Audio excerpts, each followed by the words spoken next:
Marc, c'est le dernier coup de collet. L'année dernière, c'était le dernier match pour le titre. Là, c'est que l'Europa League.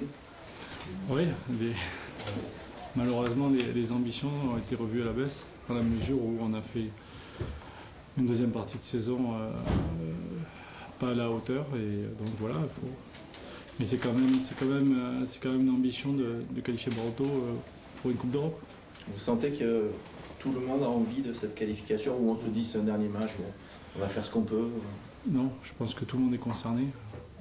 Il n'y a que Jaroslav Plazic qui est suspendu, qui lui n'est pas concerné, mais il est quand même là pour nous aider, et je pense que tout le monde a bien conscience qu'il faudra faire un gros match samedi, parce qu'on se doit de qualifier le club, et donc d'avoir le maximum de chances de se qualifier le club pour l'Europa League, dans la mesure où on n'est pas forcément maître de notre destin. Aujourd'hui, c'est quelque chose que vous devez au club par rapport à cette fin de saison qui est loupée? On le doit au club, on le doit au staff. On a tout le temps été mis dans les meilleures conditions pour travailler ici. La direction a toujours cru en nous, le staff technique a tout essayé. La manière forte, la manière douce, mais dans tous les cas, ils ont toujours cru en nous. Et je pense que c'est la moindre des choses de se qualifier pour une Coupe d'Europe, pour ce staff-là et cette direction-là. Voilà. Malheureusement, vous n'avez pas votre destin entre vos mains parce que Montpellier joue contre Paris. Est-ce que vous pensez que Paris va jouer le jeu? Bien sûr, bien sûr, bien sûr. Je vois mal une équipe dirigée par Antoine Camboire ne pas jouer le jeu. D'après vu comment le coach nous décrit Antoine Camboire, c'est quelqu'un d'assez déterminé, qui lâche pas. Donc je vois mal son groupe lâcher. En plus, c'est un dernier match au parc. Ils ont envie de prouver certaines choses aussi à leur public. Voilà, je sais en tout cas que voilà, le match se jouera. Et que tout le monde jouera le coup à fond, et puis voilà, mais c'est Montpellier mieux placé que nous actuellement. Vous aurez une oreille sur le match de Paris? Non, parce qu'ici on sait qu'il faut les 3 points, donc automatiquement, déjà, on se contentera déjà de faire un bon match et de le gagner. Déjà, c'est assez difficile pour nous en ce moment, donc on se concentrera déjà sur nous-mêmes, c'est le plus important, et en plus il y a du travail. Et gagner à Lens, évidemment, c'est pas une équipe de haut tableau, mais il y a un sacré public là-bas. Oui, peut-être que ça peut être aussi un point positif pour nous d'avoir une ambiance chaude, même si elle est contre nous, de sentir que c'est un match important pour les deux équipes. Mais ça peut aussi jouer en notre faveur, donc j'espère qu'on se montrera à la hauteur d'un match avec un public qui est agréable à rencontrer, même si on est dans le camp adverse. Compte tenu de cette fin de saison, c'est un peu long justement d'arriver à la fin, la dernière journée. Ça vous paraît un peu long? Malheureusement, moi j'ai loupé une petite partie de la fin de saison, donc j'ai tellement envie de jouer, j'ai tellement eu un manque de matchs que pour moi elle ne m'apparaît pas si long que ça, cette fin de saison. Mais c'est sûr que pour tous les joueurs qui ont enchaîné, qui ont vécu les déceptions sur le terrain, je comprends qu'elle puisse être longue. Maintenant, voilà, c'est une saison, il y aura toujours 38 matchs à jouer, je crois. Et voilà, donc l'année dernière on l'a fait. Cette année, s'il faut la terminer, et du mieux possible. Fin de saison, ça veut dire Lens, mais ça veut dire aussi on se retrouve dimanche matin, tous ensemble. Comment tu vois cette initiative? Je pense que c'est bien. Souvent, des fois, après les matchs, tout le monde un peu part de son côté, on n'a pas le temps de se dire au revoir. Là, il y en a certains qui arrêteront ou qui partiront et qui ne seront pas là l'année prochaine à Bordeaux. Donc c'est vrai que c'est sympa de pouvoir se dire au revoir tranquillement voyant.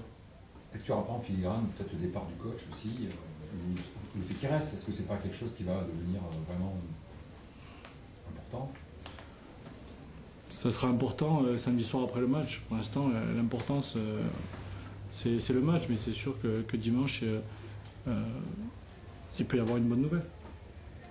Et certains seront... Vous êtes optimiste? Ou une mauvaise? Une bonne nouvelle. C'est que le coach continue à Bordeaux. C'est quoi? C'est un souhait? Non, c'est quelqu'un qui passe par Bordeaux et qui obtient des résultats et qui tire le maximum d'un groupe. C'est ça le rôle de l'entraîneur, et c'est ce qu'il a fait, donc on espère que ça continue. Après, Marc, le football c'est comme ça. vous lui avez dit, parce que là vous le dites en point de presse régulièrement, tous les joueurs, vous avez envie qu'il reste. Est-ce que vous lui exprimez cette envie-là? Face à Laurent Blanc, c'est pas facile, est-ce que vous le faites? Non, on ne le fait pas. Nous, ce qu'on essaye, c'est de lui démontrer sur le terrain qu'on prend du plaisir. Et il insiste énormément là-dessus. Mais c'est vrai qu'on essaye de s'éclater sur le terrain comme il nous demande à chaque match. Et on espère que quand il nous regarde jouer, qu'il voit la joie de vivre qu'il y a dans ce groupe, ça joue dans la balance pour qu'il continue l'aventure à Bordeaux. Mais je veux dire, il a rarement parlé de son avenir parce qu'il a toujours préféré mettre l'équipe en avant et il a toujours fait passer le club avant et les ambitions du club avant les siennes. Donc après, voilà, je vous dis, on aura la même surprise que vous dimanche matin. Du côté des joueurs, vous attendez qu'ils vous le disent dimanche matin? Non, pour nous, comme il est sous contrat, voilà, on s'attend à passer une bonne matinée et puis après voilà, qu'on se dise au revoir et au 25 ou au 28 juin. Ou pas. Marc, compte tenu de samedi après le match, tu as lancé un appel en disant voilà, le club doit investir.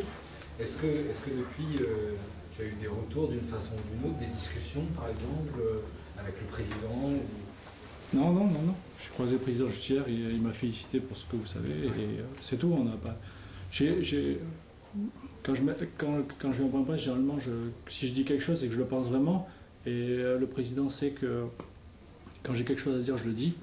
Et il sait que c'est pas pour faire mal à quelqu'un ou pour viser des gens. Non, voilà, c'est mon sentiment d'un jeune de 28 ans qui n'a pas l'expérience qu'il a lui et le recul qu'il a lui ou que le coach a. Voilà, c'est le sentiment d'un joueur de Bordeaux qui pense que l'année prochaine, il faudra faire un effort dans la mesure où on perd déjà Marouane et qu'on peut être amené à perdre d'autres joueurs et que peu importe les joueurs qui seront là et ceux qui arriveront, mais il faudra amener de la qualité supplémentaire si on veut redevenir cette équipe ambitieuse qui peut jouer les 3 premières places régulièrement. Et voilà, on a un entraîneur qui a tiré 200% d'un groupe. On a eu de la chance, on n'a pas eu trop de blessés et tout ça, ces 2-3 dernières années. Et ben voilà, faut encore entretenir ça. Et peu importe les gens qui seront en place. Voilà. Mais je pense qu'il faudra un geste de l'actionnaire pour investir. Alors c'est facile à dire, après c'est pas moi qui suis l'argent, malheureusement c'est eux. Et c'est vrai qu'eux ils ont des bilans à faire et c'est normal, il faut prendre tout ça en compte. Mais je pense que si on veut garder le même statut, il faudra investir de l'argent. Et donc voilà, c'est juste une constatation. C'est une idée mais d'un jeune de 28 ans et il y a des gens beaucoup plus expérimentés que moi qui pourront apporter une idée peut-être qui sera moins contestable que la mienne. Mais voilà, au moins moi je l'ai dit et voilà, après chacun peut parler ou ne pas parler. C'est aussi parce que toi, joueur de Bordeaux, tu as aussi vécu des saisons où justement il n'y a pas eu cet investissement et que ça s'est révélé assez difficile, non? Oui, c'est sûr. L'année avec Michel Pavon, où quand il a pris les rênes de l'équipe, on lui a dit voilà, tu as 0 francs pour faire quelque chose. Les entraîneurs, c'est pas des magiciens, ils ne peuvent pas inventer des joueurs. Donc c'est vrai que. Et pourtant, on avait quelques bons jeunes et Michel a quand même su faire sortir des jeunes comme Rio, Marouane, Pablo, Gérald. Moi, il m'a confirmé et ça a permis au club après de grandir derrière. Donc j'espère juste que les gens qui seront en place comprendront qu'il faudra investir un peu plus de façon à donner certains moyens à l'entraîneur. Mathieu, tout à l'heure, disait qu'il avait l'impression qu'à M6 c'était un peu piqué au jeu depuis quelques mois. C'est ton impression aussi? Oui, bien sûr. On sent une dynamique derrière nous, on sent que l'actionnaire est là. Bon, Jean-Louis Tréau lui est au quotidien avec nous, mais on sent qu'ils se sont énormément investis je pense moi c'est plus sur les 2 ans. Et c'est vrai qu'ils ont vécu avec nous les bons comme les mauvais moments, mais sur les 6 derniers mois, c'est pour ça que je disais qu'il faut à tout prix se qualifier pour une Coupe d'Europe, pour leur rendre quelque chose, parce que c'est les 6 derniers mois, malgré les déconvenues qu'on a subies, ils ont toujours été avec nous, ils nous ont toujours montré une forme de soutien, et ça c'est rare. Mathieu Chalmé nous disait que si Laurent Blanc s'en va, la Terre ne s'arrêterait pas de tourner. Avec ou sans Laurent Blanc, l'année prochaine, c'est quand même pas la même chose, non? C'est sûr que la personne qui devra remplacer un jour Laurent Blanc, le coach aura mis la barre très haute. Parce que le but de l'entraîneur, c'est d'optimiser le rendement de son équipe, et lui, il a réussi. Mais après, il a toujours dit qu'il serait que de passage à Bordeaux, vous l'a dit dès le premier jour, Et voilà, et puis Bordeaux a su, après Ricardo qui avait fait du très bon travail, arriver à faire venir Laurent Blanc qui a encore fait mieux. Et ben voilà, et peut-être que les Girondins trouveront quelqu'un qui fera encore mieux. Maintenant, c'est compliqué, mais voilà, mais pour l'instant, il n'est pas parti, il est toujours là.